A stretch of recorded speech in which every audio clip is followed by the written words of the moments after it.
A simple morning hike, or maybe a target all along, when two officers thought they could stop, detain, and erase a quiet black man with a camera. What they didn't know, he wasn't just a photographer.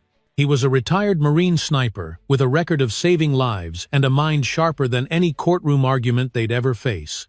What follows is a collision of truth, silence, and unexpected justice, and believe me, the moment it all turns will leave you speechless. So sit back, lean in, and watch how one man's stillness shook the entire system. Let us know what time you're listening and where you're tuning in from. Drop a comment below. We'd love to hear your thoughts. In the early light of dawn, Elijah Monroe stepped out onto the frost-tipped porch of his cabin, his boots crunching softly against the old wooden boards. The air in Flagstaff was crisp and dry-thin, in a way that settled into the lungs like an old memory refusing to fade. He moved without urgency, but every motion had the subtle discipline of a man who had learned to survive by noticing what others missed. A thermos of black coffee in one hand, camera bag, slung over the opposite shoulder. He paused at the edge of the steps, letting the silence seep into his bones. Silence was sacred to Elijah, not the kind born from absence, but the kind earned through years of watching, waiting, breathing through crosshairs with lives on the line. The gravel beneath his truck crackled as he pulled out onto the old service road, the rising sun casting long golden lines through the ponderosa pines that stretched across the mountains. The world was still asleep, and that was how he preferred it. No chatter, no explanations, just the land, the wind, and the distant hope of wild horses grazing along the federal trails. He drove without music, listening instead to the steady hum of the engine, the rhythmic thud of tires over weathered dirt, and the occasional rustle of unseen wildlife darting through underbrush. Elijah didn't need noise. The war had given him enough of that. He'd learned that in the quiet things revealed themselves truth, threat, or peace. He parked near the wooden marker that read, BLM Managed Access Permit Required, stepped out and stretched his back slowly, feeling the familiar pull in his right shoulder where old scar tissue lived, like a shadow of another life.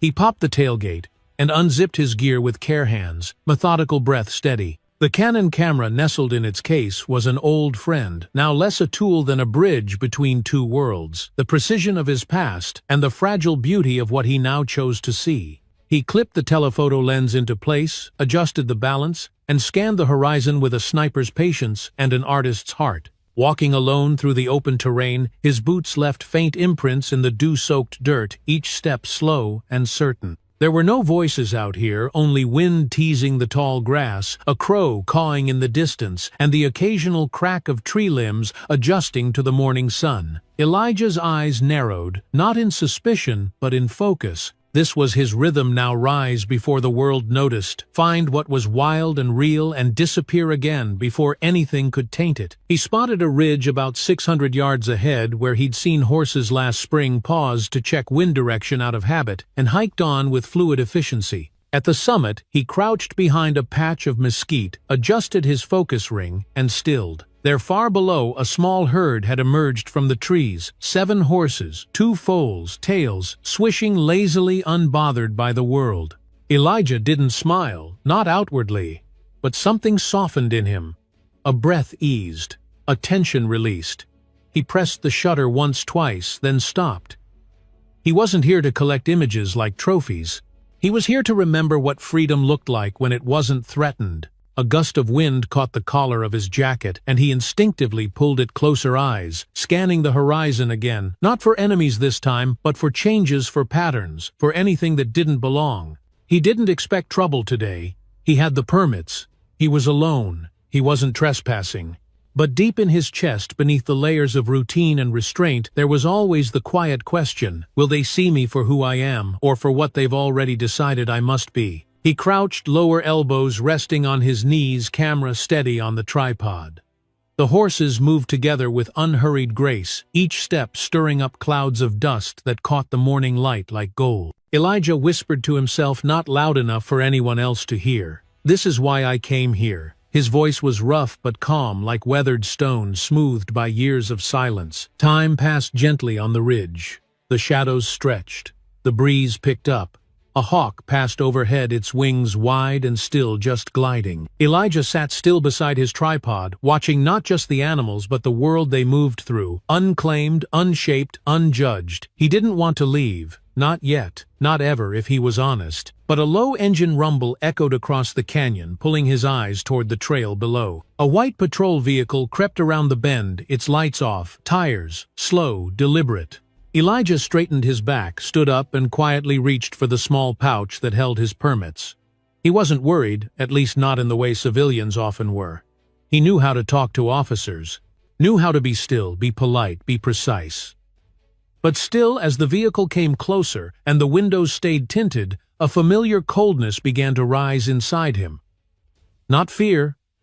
Not quite. Just the knowledge that being right didn't always mean being safe. He exhaled through his nose, long and controlled, and whispered to the earth at his feet like a prayer he hadn't said in years. Let them see clearly.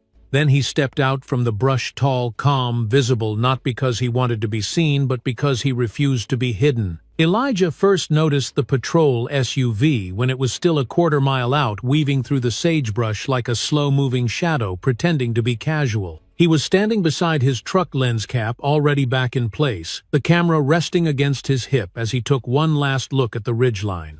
The horses had moved on minutes earlier, disappearing over the slope like smoke, and now the air hung still, touched by tension he couldn't quite name but had learned to trust. The SUV didn't turn on its lights, didn't accelerate or pull up with the familiar sharp stop of concern or urgency. Instead, it coasted, watching without saying it was watching, and that quiet observation triggered something ancient in him, something not fearful but prepared. He straightened his shoulders, brushed dust from his cargo pants, and slid the permit folder into the outer flap of his camera case, just as the vehicle rolled to a stop 10 feet in front of him. Two deputies stepped out almost in unison, both white, both young enough to still carry the swagger of untouchable confidence, though only one wore sunglasses despite the overcast sky. The driver spoke first, not with hostility, but with the clipped sharpness of someone who already believed he had the upper hand. "Morning, sir.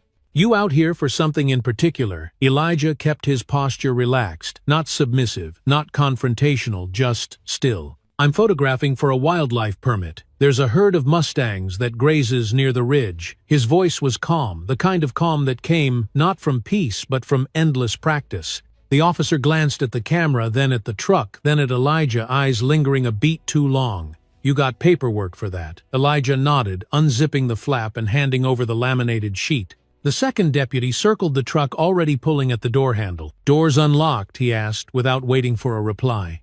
"They are," Elijah said quietly, "but I'd appreciate if you ask before opening anything." The deputy smirked and opened it anyway, peering inside like he was hoping to find something that would make the day more interesting. "Got any firearms with you today?" the first one asked, still holding the permit, still not reading it.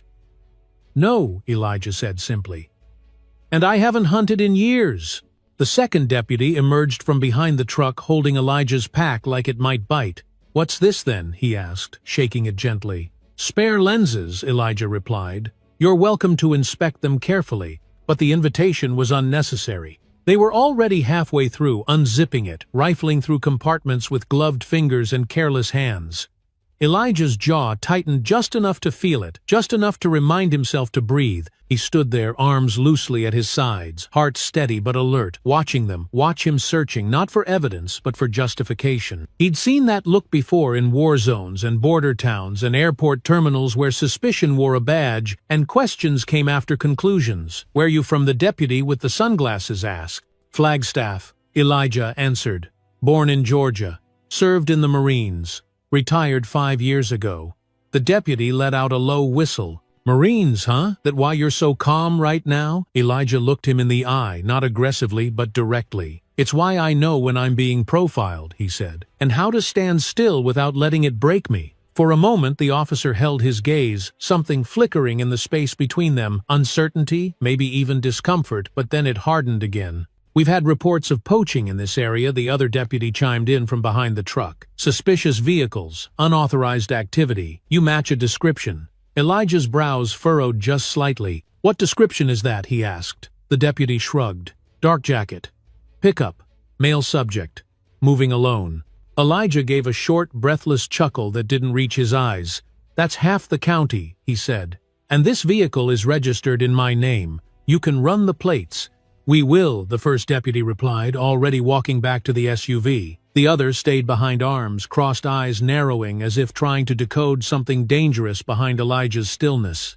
A coyote barked somewhere in the distance, breaking the moment like a crack of bone. Elijah shifted his stance slightly, stretching out the tension that had begun to coil behind his ribs. He didn't move fast, didn't fidget, didn't give them anything to interpret as threat. But inside his mind was racing, not with fear, but with memory, with calculations, with the weight of knowing how quickly these moments could spiral. After a few minutes of awkward silence, the deputy with the glasses returned, holding the ID and permit in one hand. "Plates check out," he muttered, but his tone didn't soften. "Still feels a little off, though." Elijah didn't answer. He knew from experience that the best defense wasn't a raised voice or a sharp retort, it was patience.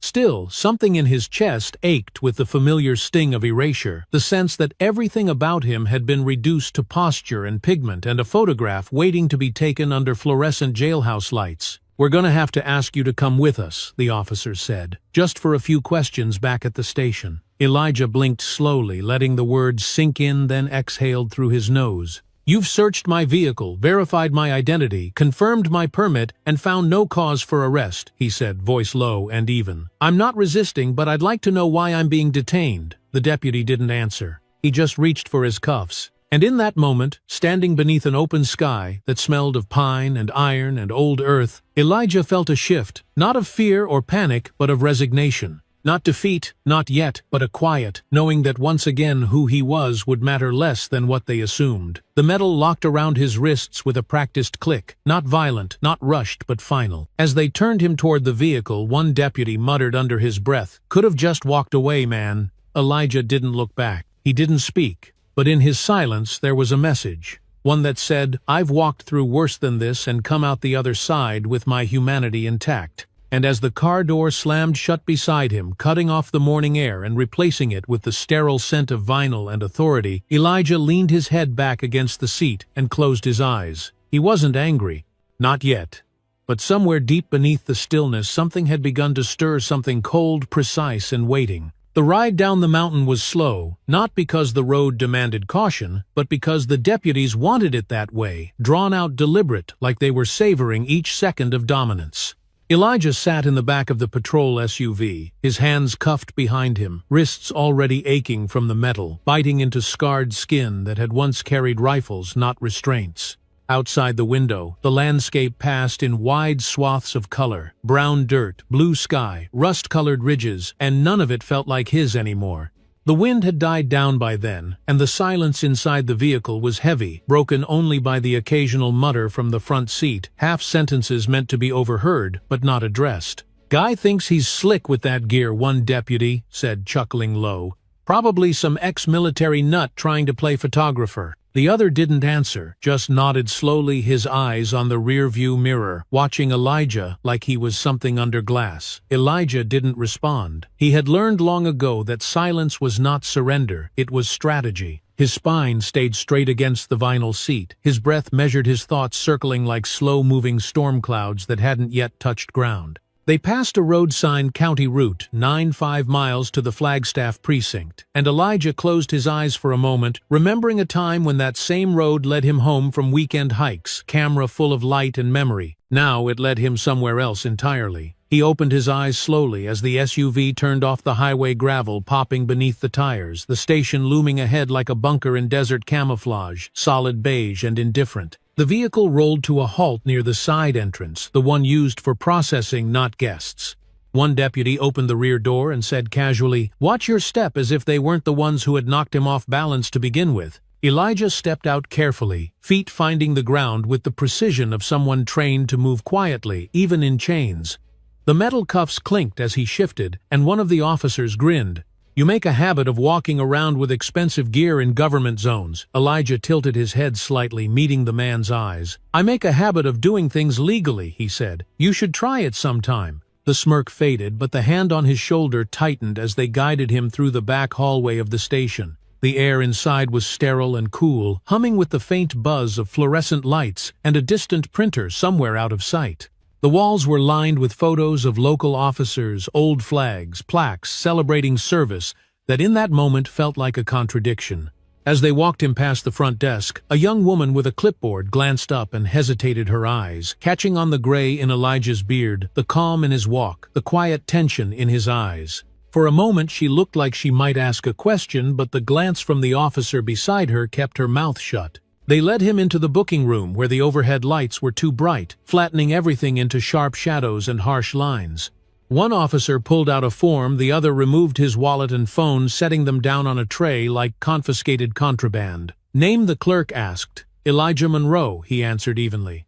"Date of birth, March 4th, 1961. "You're being held for questioning under suspicion of illegal activity on federal property," she said, not looking up. "Any medical conditions?" "Nothing that matters," he replied, eyes scanning the room. He wasn't looking for exits. He already knew them. He was studying faces, posture, the subtle power dynamics that never made it into policy manuals. A camera flashed once, mugshot straight on, and Elijah didn't blink. They took fingerprints, though they already had his ID, and walked him into a holding cell no larger than a janitor's closet, just concrete and bars, and the thin smell of sweat layered into the paint. The door clanked shut behind him, and he heard the lock engage with the cold finality of judgment. He sat on the bench, back straight, knees apart, shoulders squared like he was still wearing fatigues. No one spoke to him for a long time. Somewhere down the corridor someone laughed, a sharp cackle that echoed off tile and concrete, then faded into silence.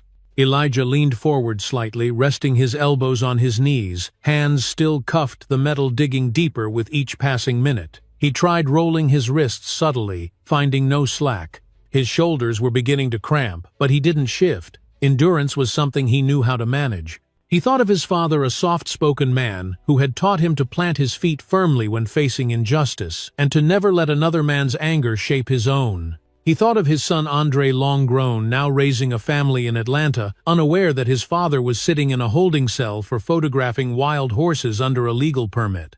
And he thought not with bitterness, but with bone-deep understanding of how fast a black man could lose his identity in a place like this. Eventually the door opened, and a uniformed officer stepped in, not one of the two who had arrested him. This man was older, maybe late 50s, with tired eyes and a clipboard. "You've got one call," he said. "Better make it count." Elijah stood, his joints stiff but his posture still proud. "I'll call my attorney," he said. "No one else needs to worry." The officer nodded, escorted him down the hall, and said nothing further. As Elijah lifted the receiver in the dim phone alcove, the cold plastic against his cheek was oddly grounding. He dialed a number from memory, let it ring twice, and said, "Clara, it's Elijah. I need you to meet me at the station. They picked me up for nothing." He paused, listening to her reaction, then added softly, "I'm fine for now. But something tells me this isn't just about today." He hung up slowly, eyes lingering on the reflection of his own face in the fingerprint-smudged glass panel beside the phone. For a second, he didn't see the man arrested without cause. He saw the sniper who used to breathe in the dirt, hold steady through the chaos, and wait for the perfect moment. That man wasn't gone. He was simply quieter now, deeper, more precise. And in that quiet, Elijah made a silent vow. "They may have dragged me in, but they have no idea what I'm about to bring with me when I walk out." Inside the holding cell, hours bled together like ink in water, slow, quiet, impossible to separate. Elijah sat on the narrow bench, his back straight, despite the discomfort, eyes focused on nothing and everything all at once. The dull hum of the overhead light matched the low ache in his shoulders, and though the cuffs had been removed, the memory of them lingered like an aftershock. Every now and then a shadow passed the small glass square in the door, but no one spoke to him, no one offered water, no one explained what came next. It wasn't the waiting that unsettled him, it was the silence around it, the way it echoed like judgment in an empty church. Somewhere down the hallway someone laughed, the kind of laugh that didn't carry joy, only the arrogance of people who thought they were untouchable. Elijah tilted his head slightly, listening not to the words, but to the rhythm behind them. Familiar tones of mockery, quick, careless confidence. It reminded him of barracks talk during his first deployment, when the green kids thought power was in the volume of their voice, not the precision of their decisions. Eventually, a door creaked open, and the same two deputies from the mountain entered the room, their boots heavy on the linoleum. They didn't sit, didn't offer formalities. One leaned against the far wall, arms crossed. The other stayed near the door, tapping a pen against his thigh. "So the taller one said you still sticking to your little story about horses and photography?" Elijah didn't answer right away. He studied them both, the way they avoided direct eye contact, the tension in their posture disguised as ease. "It's not a story," he said calmly. "It's a fact, and your department has copies of the permit." The deputy at the door scoffed. "Yeah, about that. Funny thing, looks like your paperwork's missing a secondary authorization code." "Real convenient, huh?" Elijah didn't blink. "There is no secondary code. That requirement was phased out 3 years ago. If you're going to try and justify this, at least do your research." That earned a long silence. The one against the wall stood up straighter, stepping closer now, face tightening just enough to show the crack beneath his smug veneer. "You think just 'cause you used to wear a uniform that means you get a pass?" Elijah met his gaze, voice steady. "Number. I think because I followed the law, you don't get to break it." The room was still after that, filled with the kind of charged silence that comes right before someone slams a door or a fist. But neither happened.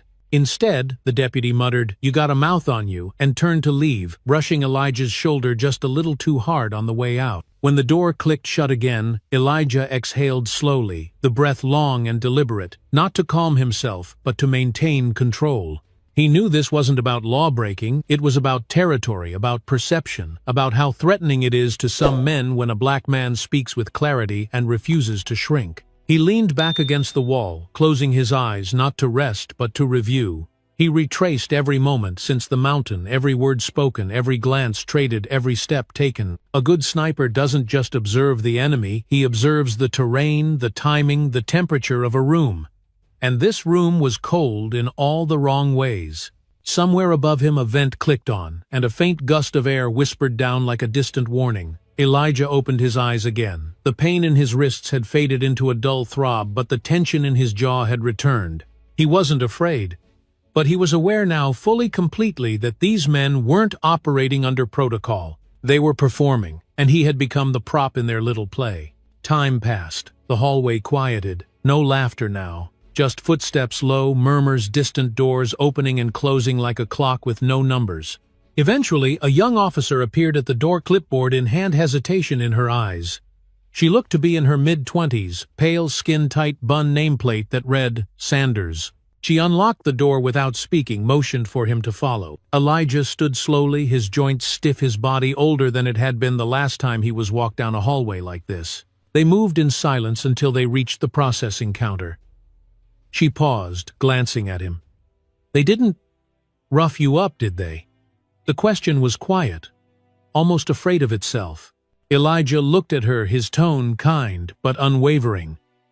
"Not physically, but that's rarely the worst part." She nodded once, looking down at her form as if she knew she wasn't supposed to care but couldn't help it. They had him sign a temporary intake sheet. No charges filed yet, no rights read, just an official record of unofficial treatment. Then he was led to a side room, empty beige walls, one metal chair, one table.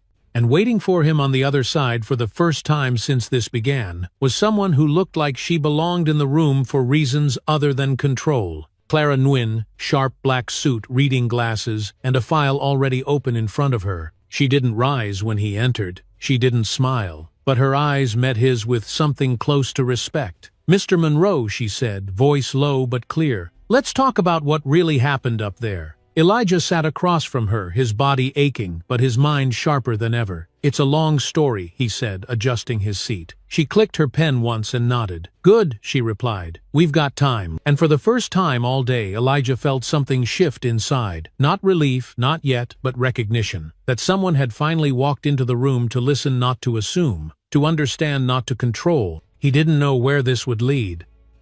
But he knew without doubt that this was the moment the story stopped being theirs and started becoming his again. The courtroom was colder than Elijah expected, not because of the temperature but because of the atmosphere that settled the moment he stepped inside. The air held a kind of pressure, silent and watching, like everyone was waiting for something to go wrong and had already decided who to blame. The light was flat, bleached through tall, narrow windows, and the walls were lined with pale oak panels that gave the illusion of warmth without offering any. As he was escorted through the doors, still in gray, holding clothes, he felt the weight of eyes land on him, not just the casual glance of curiosity, but the full-body scan of suspicion, the unspoken questions thick in every stare. He walked with quiet control, shoulders, back, chin, lifted each step deliberate, not defiant. His hands were no longer cuffed, but he carried the sensation of steel around his wrists like phantom pain. The bailiff motioned toward the defense table, where Clara Nguyen stood waiting, a tablet in one hand, her expression unreadable beneath the focused stillness of someone used to doing battle in rooms like this. Elijah took his seat beside her, the wooden bench creaking faintly beneath his weight, and let out a slow, measured breath. "You holding up?" Clara asked without looking at him, her voice low and level. "I've been in worse places," he said, voice gravelly quiet. "But it's strange being back in a room like this without a uniform." She nodded slightly, finally glancing at him. "This room has its own uniforms," she said, "just made of different fabric." Across the aisle, the prosecution was already preparing. Two men in dark suits shuffled papers with a practiced ease, while behind them one of the arresting officers, Deputy Holt, sat with his arms spread across the back of the bench like he owned the space. He smiled at something his partner whispered, both of them smug and relaxed, as if they'd done this routine a dozen times before, and didn't expect today to be any different. The clerk called the session to order, and the judge entered, his robe swaying slightly as he took his seat at the bench. Judge Avery Mallory, late 60s, known for long pauses and a love of order. He adjusted his glasses and glanced around the room, his gaze stopping briefly on Elijah before shifting back to the paperwork in front of him. "State of Arizona versus Elijah Monroe," the clerk announced, her voice echoing faintly in the quiet chamber. The judge cleared his throat. "Let's proceed." The prosecutor rose-buttoned his jacket and launched into the state's version of the story. He used phrases like unverified presence, failure to comply, and potential risk to protected lands. His tone carefully balanced to sound professional while planting seeds of doubt. He described Elijah's movements on federal property as deliberately evasive, referenced a pattern of cautionary behavior, and mentioned almost as an afterthought the military background of the defendant in a way that suggested menace rather than service. Clara didn't interrupt. She sat still, fingers lightly tapping the edge of her tablet, and waited. When the first witness was called, Deputy Carlson, the courtroom shifted subtly. He took the stand with an easy posture, spoke with crisp authority, and answered questions like someone who had rehearsed them in front of a mirror. He described Elijah as tense, non-compliant, and verbally aggressive, though his tone made it clear he meant uppity without saying it outright. Clara stood when it was her turn. "Deputy Carlson." She began, her voice steady. "Was my client armed?" "No," Carlson replied. "Did he threaten you physically?" "Number. Did he raise his voice?" "He questioned our authority." Clara let that hang for a moment. "Is that illegal?" "No, but did you find any contraband weapons or unlawful materials in his vehicle or equipment?" "Number. Did he resist arrest?" "He was uncooperative." Clara leaned in slightly. "So to clarify, he was not armed, did not threaten you, did not resist, and his paperwork was in order." Carlson shifted in his seat. "We believed he posed a potential risk." "To who?" "A herd of wild horses." A few people in the gallery stifled quiet chuckles, and the judge gave Clara a sharp look but didn't object. She sat back down, her eyes catching Elijah's for a moment. He gave the faintest nod, approval, gratitude, or maybe just acknowledgement that someone was finally saying what needed to be said. The second Deputy Holt took the stand next. He was more confident, more theatrical. He described Elijah's presence as provocative, said he had a military bearing that made him seem strategically manipulative. He used the word intimidating twice, once to describe Elijah's size, and again to describe the silence with which he answered their questions. "He wouldn't meet my eyes," Holt said. "That's not normal." Clara stood slow and calm. "Would you say military veterans make you uncomfortable?" "No, ma'am." "Would you say black men with cameras and permits make you uncomfortable?" There was a pause, just a beat, but enough. "No," Holt said, but his voice faltered. Clara stepped back.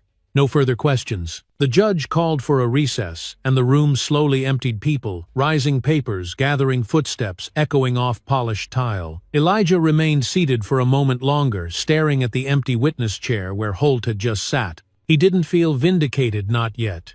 but something inside him had stilled like the first moment after a storm when the air goes quiet and the sky begins to breathe again. He stood, adjusted the collar of his shirt, and turned to Clara. "You think they believed a word of that?" She glanced at him then toward the jury box. "Maybe not yet," she said. "But they're listening now." And that was enough for the moment. Not justice, not truth, not yet. But space. And space was where change always begins. Later that night, Clara sat alone at her desk, a soft desk lamp casting amber light across a stack of case files, but her attention rested fully on the single manila folder open before her. The name printed at the top, Elijah Monroe, felt heavier than most, not because of what was in the file, but because of what she could already sense was missing. She had seen false charges before, even ones dressed in official language and backed by hollow authority, but something about this one unsettled her more than she cared to admit. It wasn't the lack of evidence, it was the intent that oozed between the lines, the need to make a man disappear without ever pulling a trigger. She tapped her pen against the edge of the table, then stopped abruptly, exhaled slowly, and leaned forward to read through the arrest report again. The language was familiar, non-compliant, uncooperative, verbally deflective, each phrase vague enough to be flexible and weaponized. No weapon found, no drugs, no threat made. Just a man with a permit, a camera, and the wrong skin in the wrong place. She stood cross to her bookshelf and pulled down a binder labeled Military Background Checks, flipping through pages until she reached the section on service records and honor citations. Typing steadily, she searched the Department of Defense's public registry, and within moments, there it was, clear as sunlight. Elijah Monroe, United States Marine Corps, retired Staff Sergeant. Multiple commendations, including the Navy and Marine Corps Commendation Medal with Combat 5. She paused, reading through one mission citation involving a rescue under fire in northern Afghanistan. He had provided long-range cover for an extraction team under siege. The kind of job where missing by an inch could mean 5 men never came home. She whispered to herself almost without realizing. They cuffed a sniper like a thief. Her voice carried a mix of awe and disbelief. She closed the binder gently as if it contained something sacred and returned to her seat with renewed focus.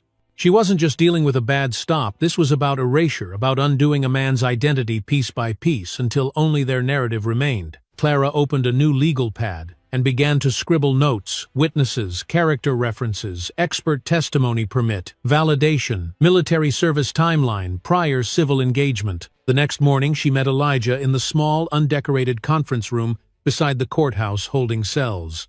The space was bland, all pale gray walls and humming ventilation, but Clara brought a kind of presence that cut through the dullness.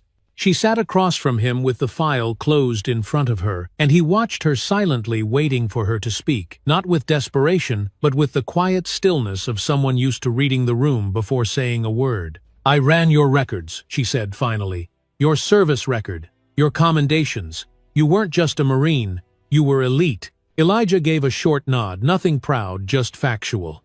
"That's behind me now." "Maybe. But it still matters," she said. "They arrested a man with 2 decades of tactical experience and tried to paint him as a threat with a camera. You understand how wrong that is, don't you?" Elijah met her eyes, and for a moment Clara saw the full weight of his restraint.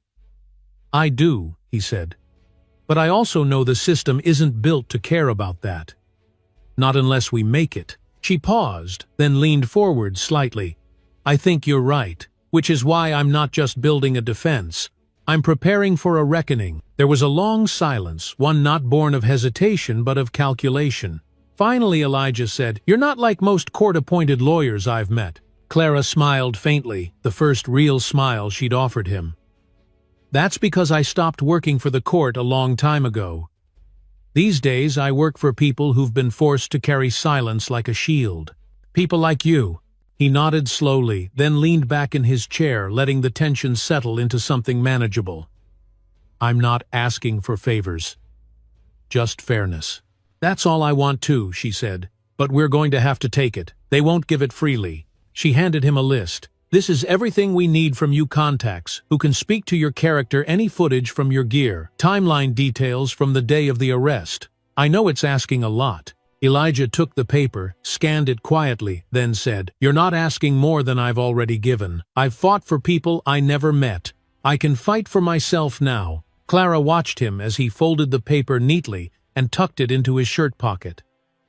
There was a steadiness in his movements, a deliberateness that spoke louder than words. He wasn't just preparing for trial, he was returning to formation. Outside the room, the courthouse halls began to stir shoes, echoing against tile voices rising and fading like shifting winds. Inside, the air remained still dense with a new kind of focus. Clara closed her folder, stood, and offered her hand. "We'll get you out of this," she said. "But I want more than that. I want it on record." Elijah stood taller than her by a foot, his eyes clear, voice even. "Then let's make sure when they look back on this, they remember everything." They shook hands, no ceremony, no flair. Just agreement. A decision made between two people who understood that justice wasn't a promise, it was a strategy.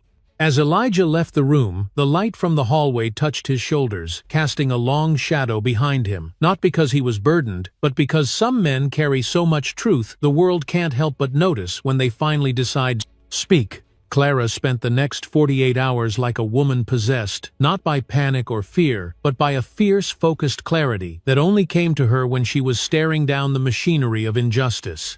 Her office became a war room, papers layered like maps, tabs color-coded by urgency, and a dry erase board, slowly filling with names, timelines, and questions circled in red. The hum of the overhead light blended with the quiet tapping of keys as she pulled police records, weather data, traffic footage, and permit databases.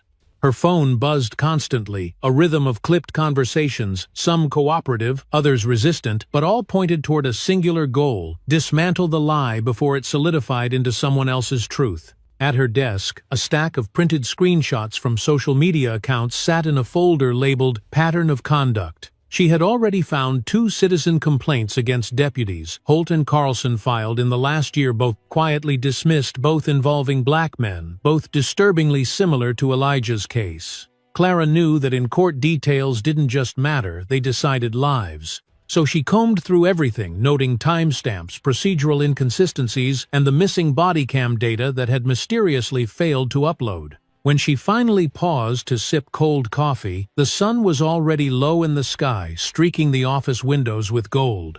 Her eyes burned not from exhaustion but from refusing to look away. She didn't allow herself a break, just one long breath before returning to her email, where a reply from an old Marine Corps contact waited. She opened it carefully, scanning for the information she needed. And there it was, confirmation of Elijah's deployment history, citations, and a personal note attached that read, "You're defending a good man. I remember what he did for my unit. If you need a statement, I'll testify."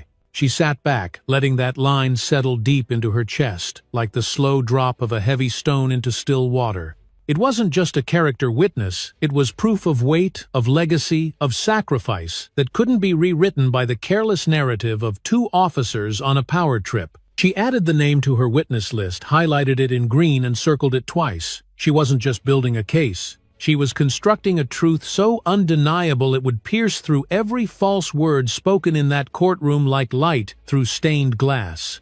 The next morning, Clara met with Elijah again, this time in a quiet side room of the courthouse library, away from the noise, the pressure, and the eyes. He sat across from her with the same quiet posture, hands folded in his lap, eyes alert but not tense. She laid the files out between them, pages marked with tabs, notes, arrows, pointing to discrepancies and omissions. "We have enough to move forward," she said, voice low but assured. "But I want to make sure you're prepared for how ugly this might get." Elijah gave a soft exhale through his nose, almost a laugh. "Ma'am," he said gently, "I've been shot at in the desert by people I couldn't even see.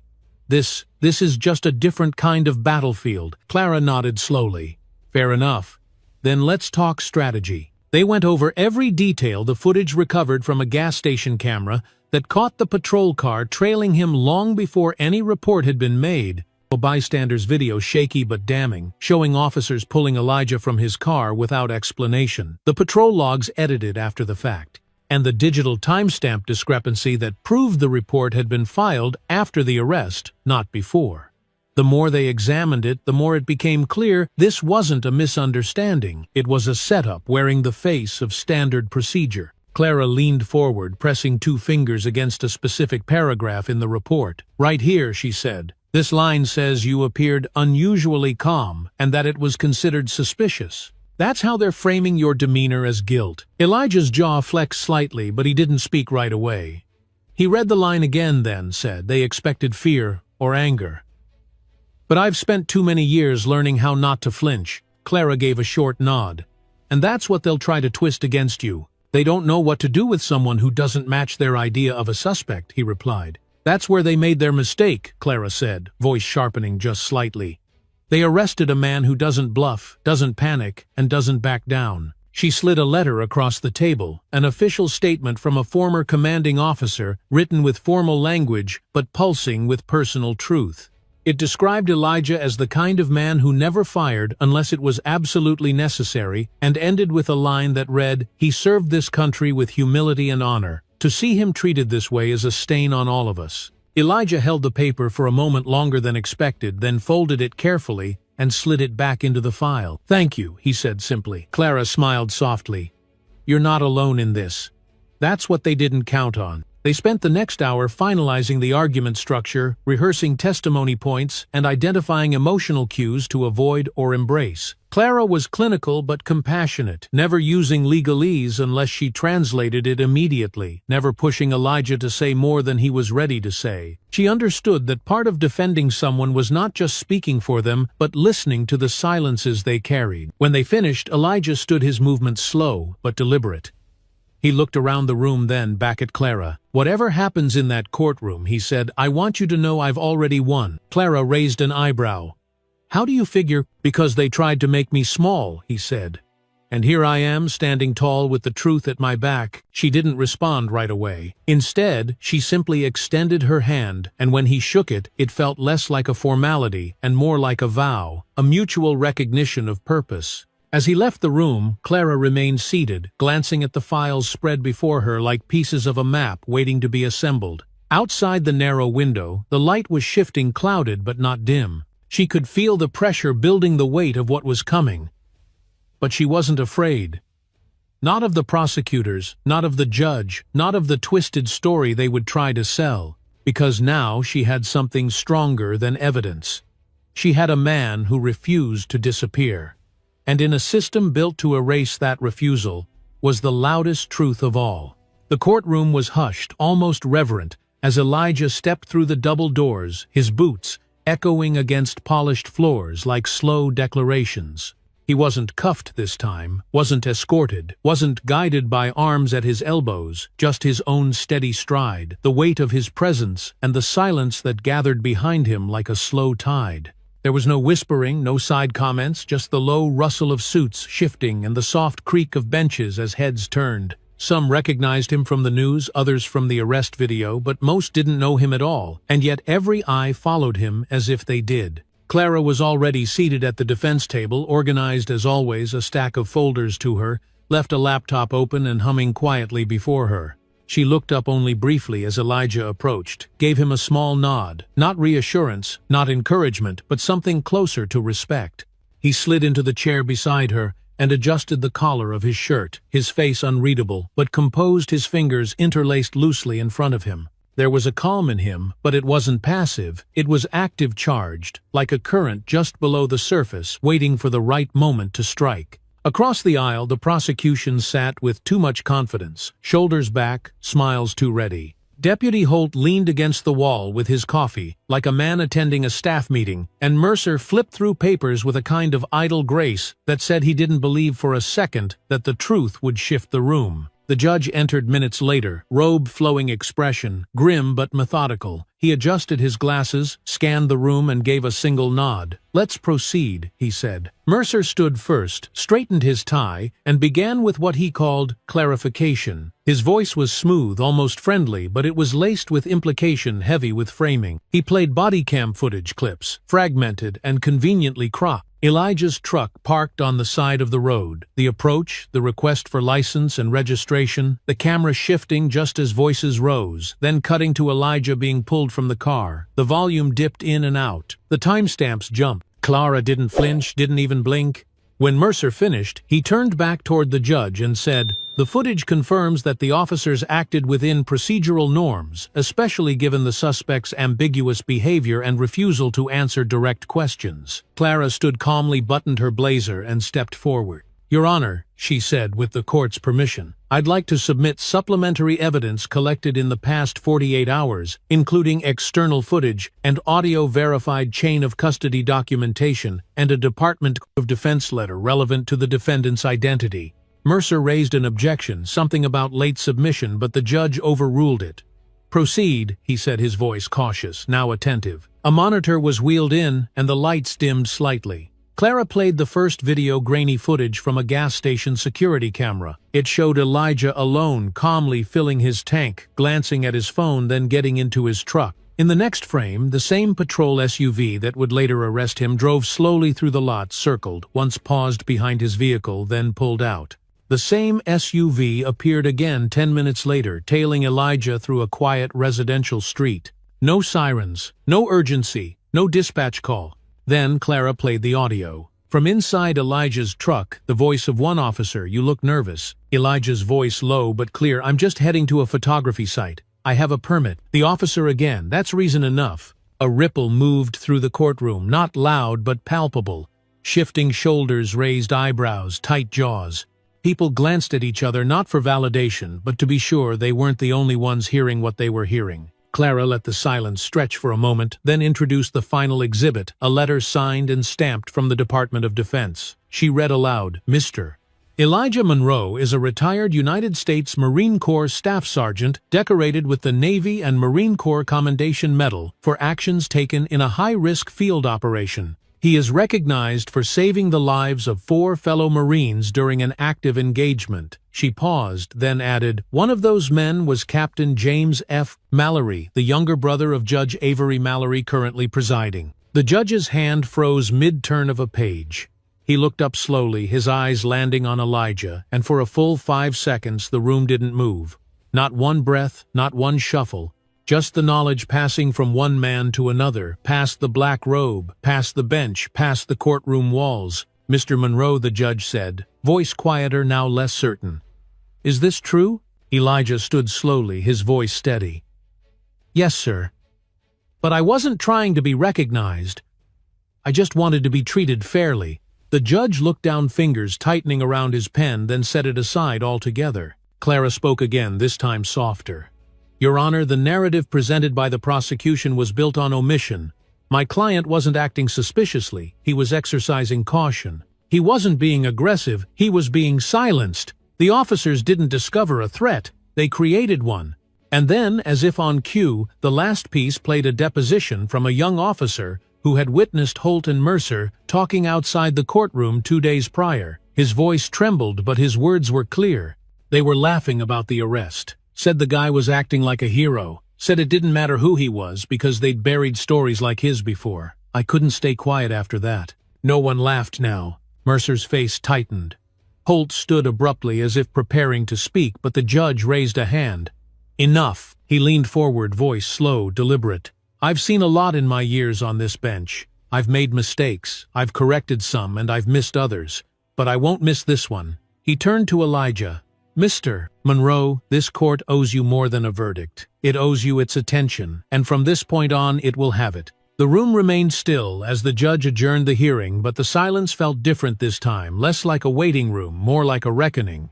Elijah didn't smile. He didn't nod. He just gathered his things quietly, like a man used to walking away with dignity instead of drama. Clara touched his arm gently as they left the bench, and in that moment neither of them said a word. They didn't need to. Outside, the sun had broken through the clouds. The courthouse steps were quiet, but behind every window, behind every watching eye, something had shifted, not just in perception, but in position.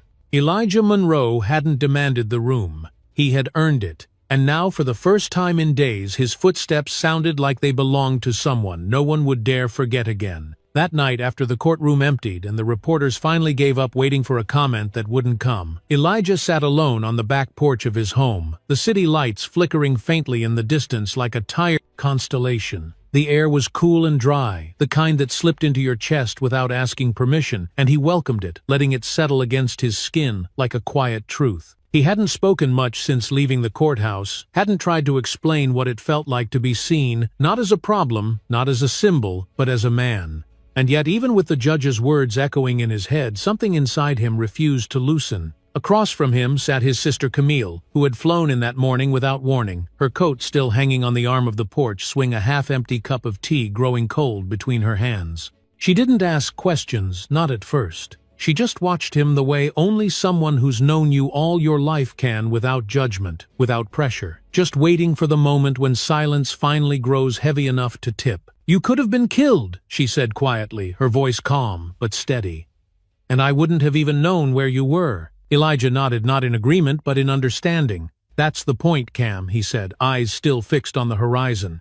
"They weren't supposed to tell you. I wasn't supposed to be seen at all." She set her cup down gently, the porcelain clinking faintly against the wood, and leaned forward. "But you were. And you didn't just walk out of that courtroom, you turned the whole damn thing inside out." He smiled faintly, but it didn't quite reach his eyes. "I didn't want to show," he said. "I just wanted it to stop happening." Camille stood pacing slowly along the length of the porch, her arms folded across her chest like she was holding something fragile inside. "You did more than that," she said. "You made them face it, on record, in court. Do you know how rare that is?" Elijah looked up at her, his voice low. "Do you know how much I had to hold back to get there?" That was the part no one saw. Not the silence in the courtroom, not the restraint on the roadside, but the thousand small moments where he could have raised his voice, lashed out, defended himself in a way that would have only confirmed their suspicions. He had swallowed every insult, every assumption, every crooked glance, and turned it into quiet calculation.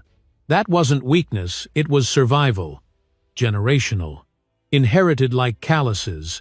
Camille sat down beside him, her shoulder brushing his. For a long while they said nothing, just listened to the creak of the porch boards beneath them and the distant sound of a neighbor's dog barking at nothing in particular.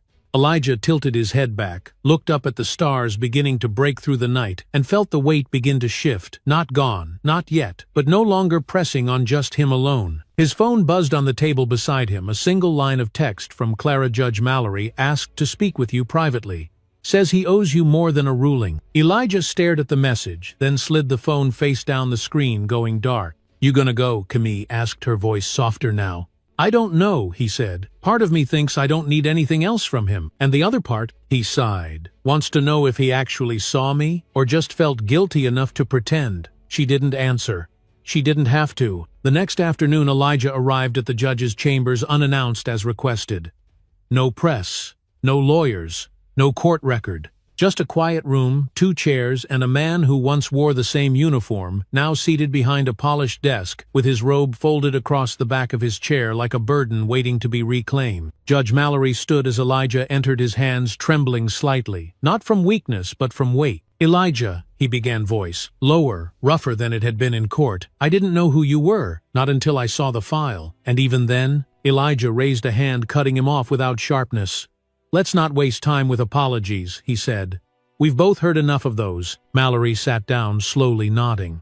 "Fair," he said. "Then let me say this. Instead, you saved my brother's life. Years ago on a night no one wanted to talk about. I never even knew your name until yesterday." "I wasn't doing it for recognition," Elijah replied. "I know," Mallory said, his voice cracking. "That's what makes it harder." They sat in silence for a moment, 2 veterans separated by age, by title, but bound by the same history, the same service, the same war that never quite left your skin. Mallory leaned forward. "I've spent my whole life believing I could tell right from wrong by the way someone spoke or stood or carried themselves. I didn't see you, not really. And if I could misjudge you, then what chance does a kid with no medals, no record, no uniform have?" Elijah didn't answer. He didn't need to. "There's a committee forming," Mallory continued. "Oversight on racially biased policing, judicial accountability. I want you on it." Elijah raised an eyebrow. "You want the guy you almost ruled against to sit beside you on policy decisions?" "I want the man who reminded me why I took the bench in the first place," Mallory replied. Elijah leaned back, the chair creaking beneath him, his hands resting loosely on his thighs. He wasn't smiling, but something in his chest had softened, not forgiveness but understanding. Not acceptance, but clarity. Later, as he stepped back outside into the late afternoon sun, Elijah paused on the courthouse steps and looked out across the plaza. People passed without noticing him, just another man in a coat holding a file, walking alone. But the silence didn't feel the same as it once did. It wasn't heavy anymore. It was purposeful. Quiet, yes, but rooted in something solid, something that could grow. and as he reached into his pocket for his keys, the cool metal in his hand grounding him once more, he knew that justice wasn't about the apology, it wasn't about the ruling. It was about that moment when a man who had once been erased became impossible to ignore. He didn't look back. He didn't have to. Because for the first time in a long time, Elijah Monroe wasn't walking away from something. He was walking toward it. By the time word of the courtroom's revelations reached the outside world, the reaction was already swelling like a storm over warm water, slow at first, then sudden, then unstoppable. It began with a few scattered tweets, grainy screenshots of the video footage Clara had played in court, followed by clipped phrases like Marine sniper falsely arrested and decorated veteran humiliated on camera. Within hours, the story had found traction. Local news outlets covered the ruling. By evening, it had made national headlines. And just like that, Elijah Monroe was no longer a silent man in the background. He was a symbol the public didn't know they needed until they saw him standing unshaken on the courtroom floor. Elijah didn't watch the broadcasts. He didn't scroll through the comments or tally the views on shaky footage taken from courtroom benches. Instead, he stayed home windows, half-shuttered curtains drawn back just enough to let in the afternoon light. The world was talking about him, but none of it felt real. Because the truth wasn't in the retweets or the headlines or the praise. It was in the fact that it had taken all of that just for him to be treated as human again. He moved through his house slowly, like someone returning to a place that had waited quietly during war. The couch felt too soft. The silence felt too clean. Even the hum of the refrigerator sounded distant, like a reminder of something he'd forgotten how to enjoy. When Clara called that evening, her voice was calm but firm. Just letting you know, the department issued a statement. They're suspending both deputies pending an internal review. Civil rights groups are demanding more. It's happening, Elijah. He listened, one hand resting on the windowsill, the other curled loosely around a ceramic mug that had long since gone cold. That's good, he said, voice low. It's a start. There was a pause on the other end, filled not with silence but with something weightier, respect maybe, or understanding. People are asking for interviews, she added. Television, print, podcasts. Some want to know if you'll speak at the press conference. The mayor's office reached out too. He shook his head slowly, though she couldn't see it. I'm not interested in being someone's headline. Not yet. She didn't push. She just said, you know where to find me. And the call ended without ceremony. Outside, the sun dipped behind the rooftops, and the world turned amber and then blue. Elijah sat on the front steps, the concrete still warm beneath him, and watched his neighborhood exhale into evening. Children called to each other down the street. A man walked a small dog past the fence. Across the road, someone turned on porch lights that cast soft yellow halos on the sidewalk. Nothing had changed, and yet everything had. People who once passed him without a glance now nodded, offered half smiles, even brief waves. He returned them politely, but inside he wasn't fooled. This wasn't transformation, it was reaction. And reactions faded. Later that night, Camille returned from the store with a brown paper bag under her arm and exhaustion in her walk. She handed him a soda and collapsed onto the couch beside him without a word. They sat in silence for a few minutes, just the quiet buzz of the television in the background, and the occasional creak of the house settling into its foundation. They said your face was on CNN, she said, eventually not looking at him. Mama would have said, boy, if you're gonna make the news, make sure it's for something that makes 'em look twice. Elijah smiled faintly. She'd be mad it took this long. No, Camille said, turning toward him. She'd be proud you waited until it mattered. He nodded once, the weight of that thought pressing gently against his chest. Pride wasn't what he'd been after, but it helped to know it might still exist somewhere in the story. Across town, inside a police precinct that now felt like it was standing on shifting ground, the atmosphere had changed.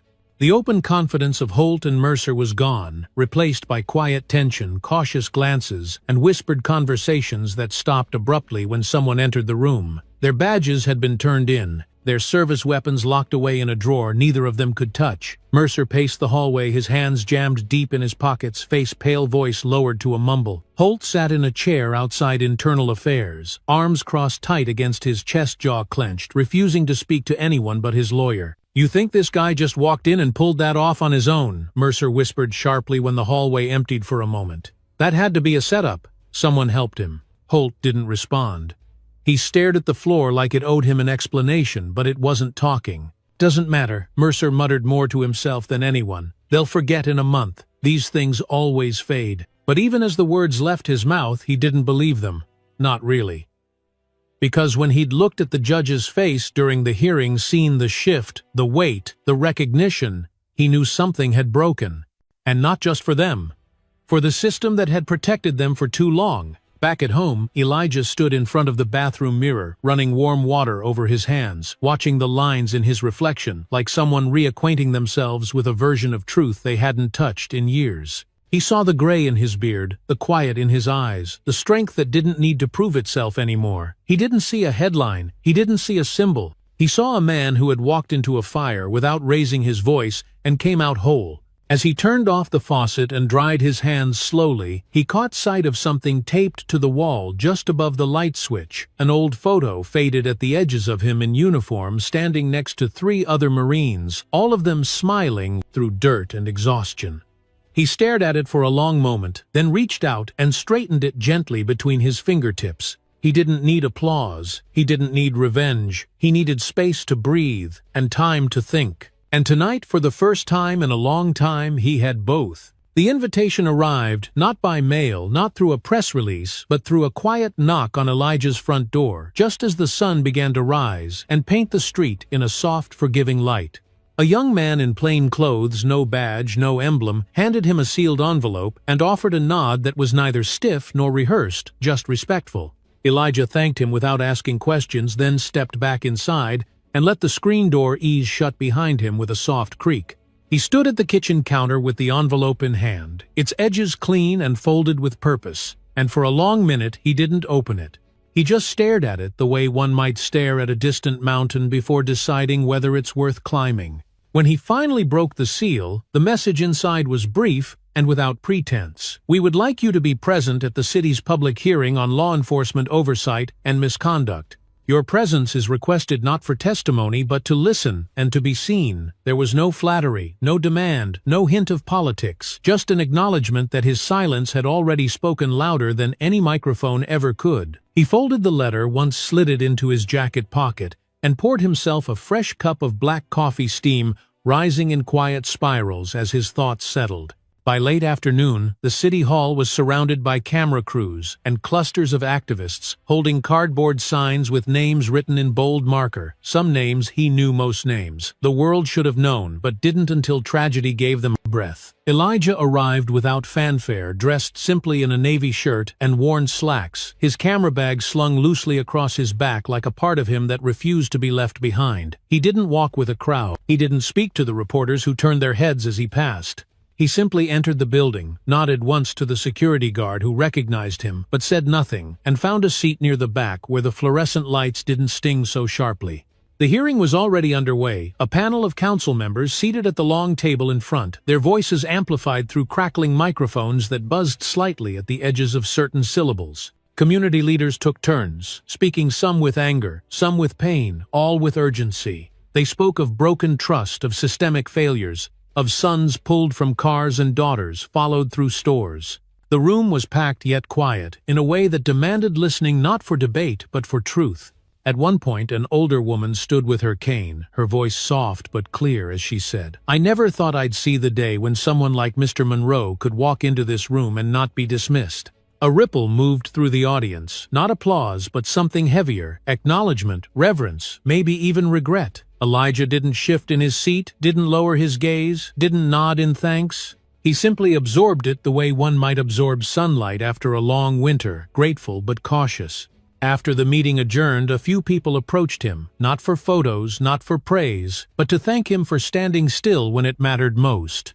One young man, no older than 22, with nervous hands and kind eyes, paused before him and asked, "How did you not lose it when they grabbed you?" Elijah looked at him for a long moment before answering, voice even and quiet, "Because I've already lost enough to know what's worth holding on to." Outside, dusk had begun to settle over the courthouse square, turning windows gold and casting long shadows against the pavement. Elijah stepped into the open air, the hum of conversation behind him fading with each step. He felt the breeze lift his shirt slightly warm and familiar, like the air before a summer storm. Across the plaza, 2 officers stood beside a patrol car, heads bent in quiet conversation. One of them looked up, met Elijah's gaze for a fraction of a second, then looked away, not in guilt but in recognition. Elijah walked past them without a word, his posture relaxed, eyes forward, heart steady. He didn't need a headline, he didn't need a statue or a speech. What he needed, what he had earned, was space. Space to breathe. Space to walk down a public street without suspicion curling at his heels. Space to be a man who had been wronged and who had stood not shouting but steady and reminded the world that dignity doesn't require permission. That night he returned home just as the porch light clicked on soft and yellow against the dark. He set his keys on the hallway table, removed his shoes, and sank into the chair by the window. Across the room, the old camera sat on the shelf where he'd placed it days earlier. Lens cap still off, battery still charged. He picked it up gently, felt its familiar weight in his hand, and looked through the viewfinder. Outside, the moon had risen behind the silhouette of a tree he'd planted when he moved into the house more than a decade ago. Its branches had grown wide, unruly at the edges, but strong and rooted. He focused, adjusted the lens, and clicked once, just once. The shutter snapped quietly, capturing not a moment of protest, nor pain, nor power, but something simpler: stillness, presence, survival. And in that image, in that single frame of quiet moonlight and steady branches, Elijah saw what the courtroom couldn't give, and what no statement could take away: the right to keep living fully, without asking permission ever again. The invitation to join the Civilian Oversight Board came 2 weeks after the ruling, folded neatly into a blue envelope and left on Elijah's doorstep beside a modest arrangement of wildflowers someone had placed without a note. He stood there for a while, with the envelope in hand, the morning sun spilling across the porch and soaking into the wooden slats beneath his feet, warming his legs through the fabric of his pants. It had been years since anyone had asked him to be part of something official, not since his discharge, not since his rank stopped meaning anything outside a base, not since people stopped looking him in the eye when they asked his opinion. He opened the envelope slowly, scanning the printed words with care, not rushing, not assuming, just reading, as if every sentence might shift the ground beneath him again. The board, it said, would consist of citizens and former professionals, educators, retired officers, legal advocates, community leaders, and would advise the city council on matters of police accountability and racial bias. They didn't want him for decoration. They wanted him because, in their words, "We need your eyes, your steadiness, and your truth." Elijah let out a slow breath, folding the letter back in half and sliding it into his jacket pocket, then stepped inside the house without a word, letting the screen door ease shut behind him. For the rest of the day, he didn't talk about it, not to Camille, not to Clara, not to the 2 neighbors who waved as they passed by his front yard on their late afternoon walks.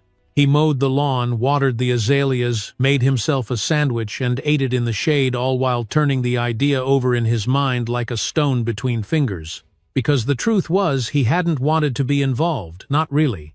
He hadn't walked into that courtroom to become part of a movement or a moment. He had gone because he was tired of being erased. But now that people were listening, really listening, the question was no longer what had happened to him. It was what he was going to do with the voice they had tried so hard to silence. That night, Camille noticed the letter on the kitchen table, its envelope still open, its weight resting beneath her coffee cup. "You gonna take it?" she asked, without looking up, her tone casual but carrying more than curiosity. Elijah didn't answer right away. He was staring out the back window, watching the sky darken behind the tree line, the wind nudging the branches like a mother guiding a child gently forward. "I don't know yet," he said finally, his voice quiet. "Feels like stepping into something I spent years walking away from." Camille took a sip, then set her cup down with a soft clink. "Maybe," she said. "Or maybe it's the first time you've been invited to walk in on your own terms." Elijah didn't respond, but her words followed him into sleep that night, echoing somewhere between his thoughts and his breathing, until he woke just before dawn, and sat for a while on the edge of the bed, elbows on knees, head bowed, not in defeat but in deliberation. He was thinking not of justice as a concept, but of balance, as a practice of how truth sometimes needed more than just to be spoken. It needed to be carried, shaped, placed in rooms where silence had grown too comfortable. 3 days later, he sat in the community center's high-ceilinged conference room, surrounded by a semicircle of strangers, some of whom watched him with polite curiosity, others with a kind of quiet relief. He listened more than he spoke, nodding occasionally, arms resting on the table, eyes steady, as people took turns explaining what brought them here. An educator spoke about the mistrust among her students. A retired officer talked about regrets he carried from a time when looking the other way was easier than risking his badge. And when it was Elijah's turn, he didn't offer a speech. He just said, "I'm not here to fix the system. I'm here to make sure no one else disappears into it." There was a stillness after that, not uncomfortable, not forced, just still, like everyone in the room understood what he meant, even if they didn't have the language to say it themselves. When the meeting ended, the facilitator, a woman in her 60s with soft hands and sharp eyes, touched his arm and said, "That was enough. Thank you." Afterward, Elijah walked the long way home past the river path, past the old mill now turned art space, past the street where he'd once been pulled over for doing nothing but existing. The town looked the same on the surface, but he noticed details now: murals that weren't there before, benches with plaques honoring community elders, children's chalk drawings left undisturbed on the sidewalk. And maybe the change wasn't just out there, maybe it had started in him, too slow and quiet and undeniable. Back home, he stepped out onto the back porch, boots still dusty from the road, and leaned against the railing. The wind carried the smell of earth and sun-warmed grass, and he closed his eyes, listening not for danger, not for threat, but simply for presence. For the first time in a long time, he felt like he belonged, not because someone had told him so, but because he had claimed it for himself. Later that evening, he took a notebook from the shelf, one he hadn't used since his last deployment, and began writing. Not a report, not a strategy, just thoughts. What it means to be seen, what it costs to be still, what it gives to be heard. He didn't write for publication. He wrote for clarity, for grounding, for the kind of truth that didn't need to be performed to be real. And when he set the pen down, the page was full, not of answers, but of beginning. And in that quiet, in that simple act of returning to the page, Elijah Monroe decided that maybe he hadn't been walking away from something all these years. Maybe all this time he had been walking toward it. It happened on a late October afternoon, the kind where the air holds just enough chill to hint at winter, but not enough to chase you inside. Elijah was standing near the edge of the community garden behind the library, adjusting the lens of his camera to capture a patch of golden leaves scattered across a bench, when he heard footsteps approaching, soft but deliberate, like someone unsure whether they belonged in the space they were entering. He didn't look up right away. There was something about waiting, about letting people arrive in their own time, that he had learned to respect long ago. When he finally turned, a boy stood there, tall for his age, maybe 14, skin the color of burnt copper, eyes bright but guarded, and hands tucked into the sleeves of a hoodie that had seen better days. "You Elijah Monroe?" the boy asked, his voice steady but tight, like he was trying not to show that it mattered. "I am Elijah," replied, lowering his camera but keeping it in his hands. "And you?" The boy hesitated, shifting his weight from one foot to the other. "Name's Jamal," he said. "I heard you used to be a sniper." Elijah nodded slowly. "That's true." Another pause. Jamal's eyes flicked to the camera, then to the bench, then back to Elijah. "They say you don't miss," he added. Elijah let out a soft exhale, not a laugh, just a breath touched by memory. "I try not to." Jamal stepped closer, just enough to show he wasn't running. "I used to take pictures," he said. "But I stopped. They took my camera." Elijah tilted his head slightly. "Who did?" "Cops," Jamal muttered, jaw tightening. "Said I looked suspicious walking around the rec center with it. Said I was casing the place. They didn't care that it was mine. My mom bought it for me after my grades came up. She saved for it." Elijah's fingers tightened just slightly around his own camera, the weight of it suddenly heavier in his hand. He knew that story too well, too many times. The specifics changed, but the ending was always the same. The tool that made you visible turned into the reason you were treated like a threat. "Still want to shoot?" Elijah asked. Jamal looked up, startled by the question. "What? You said you used to take pictures. Do you still want to?" The boy shrugged, but there was something behind his eyes, something that stirred like coals beneath ash. "Yeah," he said. "But I don't got a camera anymore." Elijah looked down at the one hanging from his neck. "Well," he said, lifting it slightly, "today you do." He handed the camera over slowly, deliberately, like passing off something sacred. Jamal took it with both hands, careful not to smudge the lens, his eyes widening as he adjusted the strap, and felt the familiar weight settle against his chest. Elijah didn't hover, didn't instruct, he just stepped back and let the boy move. Jamal turned slowly, lifting the viewfinder to his eye, and began scanning the horizon with a kind of reverence that Elijah recognized instantly. Not just looking for a shot, but waiting to see something. After a few tries, he pressed the shutter, the click echoing softly through the air like a small affirmation. Then another, and another. "You ever teach?" Jamal asked, not lowering the camera. "Sometimes," Elijah said. "Mostly I just remind people how to hold still." They stayed there until the sun dipped low enough to turn the garden gold. Jamal crouching to get a better angle on a row of sunflowers. Elijah watching silently, arms crossed but shoulders loose. He saw how the boy's hands steadied, how his breathing slowed, how the tension in his frame began to melt with each frame captured. When Jamal stood again, he handed the camera back, reluctant but respectful. "Thanks," he said, "for letting me hold it." "You weren't holding a camera," Elijah replied. "You were holding your story." Jamal nodded, thoughtful. "You think they'll ever give it back?" Elijah met his gaze. "No," he said honestly. "But that's why you take it back, one image at a time." The boy smiled then, not wide but real. A smile that knew the world hadn't changed yet, but that maybe he had. He started to walk away, then paused and looked back. "You think I could come again, like? Maybe learn some stuff?" Elijah nodded. "Bring your eyes. I'll bring the gear." And just like that, Jamal disappeared down the sidewalk, a silhouette moving with new purpose beneath the streetlights, beginning to hum softly overhead. Elijah watched him go, then turned back to the bench where the leaves had gathered. The light had changed, the shot was gone. But in its place was something better, something lasting. Because sometimes justice doesn't arrive in a courtroom or a headline. Sometimes it arrives in the shape of a boy reclaiming his vision, learning to aim without fear, and realizing that no one, not even those in power, could frame him without his permission. And Elijah, once a sniper, now a teacher, knew that every shutter click was more than a sound. It was the sound of someone refusing to disappear. It was a Sunday morning, the kind of quiet that sits softly on your shoulders, where the wind moves slow and the world seems to breathe just a little easier. Elijah found himself walking the same trail he had been arrested on months ago, the dirt still pressed into a gentle slope from the weight of passing boots and wheels, though now lined with green shoots pushing through the old earth like small declarations. The landscape hadn't changed, same wild trees, same split wooden sign half faded by sun, but it felt different now. It felt like a place that had witnessed something and kept the memory rooted just beneath the surface, refusing to let time smooth it away.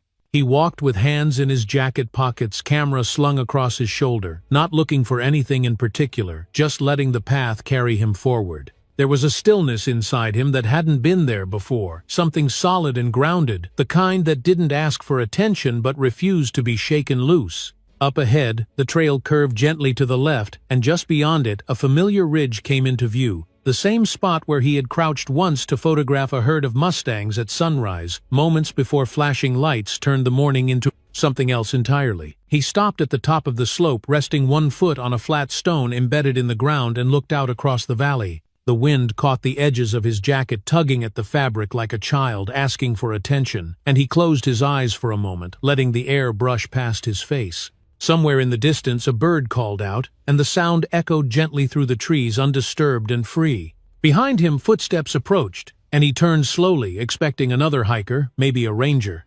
But it was Jamal, camera hanging from his neck, face flushed from the climb, eyes bright despite the weight of the gear on his back. "Didn't think I'd catch up," Jamal said, slightly out of breath. "You move like you're still in basic." Elijah gave a small smile, adjusting the strap of his bag. "It's just habit, the kind you don't unlearn." Jamal stepped beside him, glancing out at the view. "This the place?" Elijah nodded. "This is where it all started." They stood in silence for a few moments, both men, though one still becoming anchored in the kind of stillness that didn't need words. Jamal raised his camera and clicked twice, then glanced sideways. "I was thinking," he said, "about the mural project. The council's starting downtown." Elijah looked at him curious. "They want local artists to paint public stories," Jamal continued. "Stories that don't usually make it into the books. I thought maybe this could be one." Elijah didn't answer right away. He watched the boy's posture, the way he stood taller now. How his voice didn't tremble, how he used words like maybe with a kind of quiet certainty. He saw the shift, the growth, and something in him eased. "It could be," Elijah said finally. but only if you tell it right. Not just what happened, what it felt like. Jamal nodded, eyes fixed on the horizon. I want people to know that even quiet things leave echoes. They started walking again, side by side, the path winding through patches of shade and sun. The world around them was alive, with soft motion leaves, rustling insects, humming the distant rhythm of a woodpecker somewhere unseen. And within all of that, there was no tension, no fear, only the shared breath of two people who had learned to stand still and see clearly. When they reached the base of the ridge, Jamal stopped crouched and picked up a smooth stone from the dirt, turning it over in his hand like a thought he hadn't yet formed. "You think things really change?" he asked, not looking up. Elijah stepped beside him, bent slightly, and picked up a second stone, slightly larger, speckled with gray. He rolled it between his fingers, then placed it back where it came from. "They don't change on their own," he said, "but they remember who tried." Jamal smiled at that, not with his mouth, but with his whole face. Then he stood brushing dirt from his palms. "Then I guess we just keep trying," he said. Elijah looked at him and nodded once. "That's the work." They turned toward the trail again, walking slow now, the sun higher in the sky, light pouring down in long shafts between the trees. As they moved, their footsteps left faint impressions in the earth, not deep enough to scar, but enough to mark that they had been there. Enough to remind whoever came next that silence, when carried with intention, becomes something stronger than sound. At the end of the trail, Elijah paused and looked back one last time. The ridge still stood tall and unbothered, holding the memory without complaint, without bitterness. Just there, just true. And in that moment, he didn't feel like a man carrying weight. He felt like a man passing it on with care. The light was low and amber, sliding through the slats of the wooden blinds, in long, quiet stripes across the living room floor, catching on the edge of the coffee table where Elijah sat with his journal open and his hands still. Outside, wind moved through the trees like a slow breath, brushing against the window panes in gentle waves, and from somewhere in the neighborhood a dog barked once, then stopped as if remembering it had nothing left to say. Elijah had been sitting there for over an hour now, not writing, not planning, just holding the pen between his fingers and watching the shadows stretch across the page, like something ancient and patient that didn't mind waiting. The silence wasn't uncomfortable, it had become familiar, something he could lean into without fear of what he might find at the bottom of it. He glanced at the shelf where his old camera sat, lens cap on body, still scuffed from years of use, and felt a flicker of thought pass through him. Not a memory, not quite, but something adjacent to it.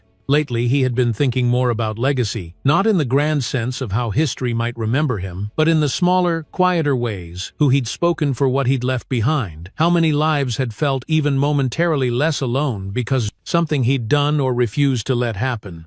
He thought about Jamal, about the firm grip of the boy's fingers on the camera strap, about the way his breathing changed when he looked through the viewfinder and saw not danger but possibility. The knock at the door was soft, 2 quick taps followed by a pause, then one more. Elijah stood slowly, knees stiff back, stretching as he moved, and crossed the room with measured steps. When he opened the door, a young woman stood there, early 30s, perhaps with tightly curled hair pulled back in a low ponytail, eyes focused and steady behind a pair of thin glasses. She held a file tucked under her arm and a messenger bag hanging at her hip. "Mr. Monroe," she asked, her voice polite but confident. "That's me," he said, stepping aside without needing to ask why she was there. She walked in, surveyed the room without judgment, and waited for him to close the door before she spoke again.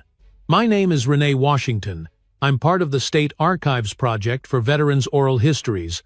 We're documenting first-hand accounts, particularly those who've seen combat and also been involved in civil rights cases." Elijah raised an eyebrow, half curious, half cautious. "You want a story?" "I want the truth," she replied gently.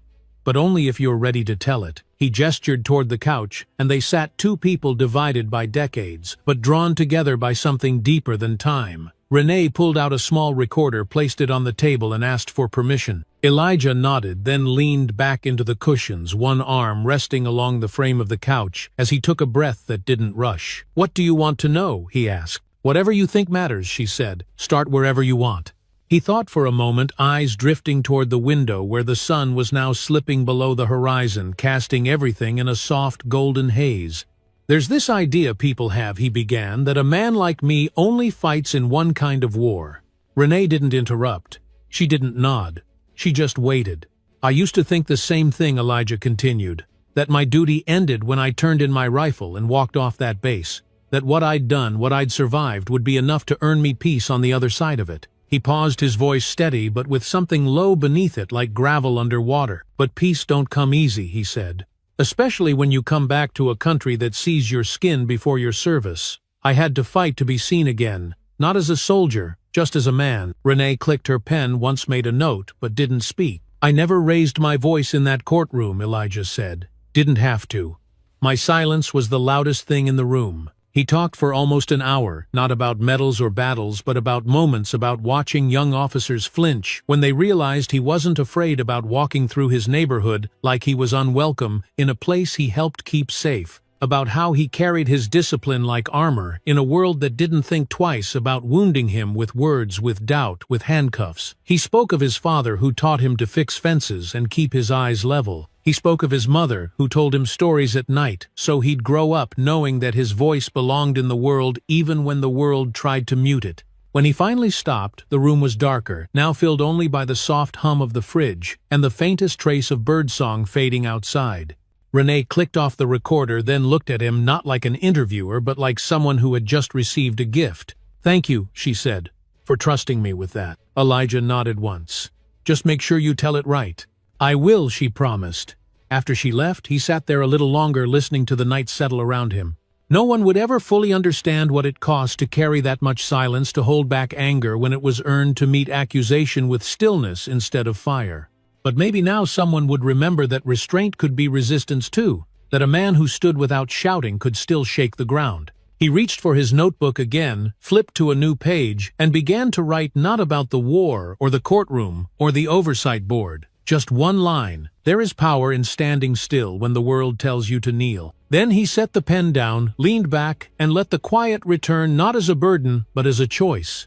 Sometimes the most powerful form of resistance is not shouting but standing still with dignity. Elijah's story reminds us that courage doesn't always look like confrontation. It often looks like calm. In a world that rushes to judge, staying grounded in truth, in silence, in principle, can be louder than any voice raised in anger. As we grow older, we know that wisdom doesn't come from being heard the most, it comes from choosing when and how to speak. His journey teaches us that being seen, being respected, and being remembered doesn't require noise. It requires presence, patience, and the strength to hold on to who we are, even when the world tries to take it away. So if you've ever felt overlooked or misunderstood, know this: your stillness has power, your story has value. And sometimes the quiet strength you carry is exactly what the world needs to hear, whether you say a word or not. If this story moved, you don't forget to like, subscribe, and share it with someone who needs to hear it. Your support helps keep stories like this alive.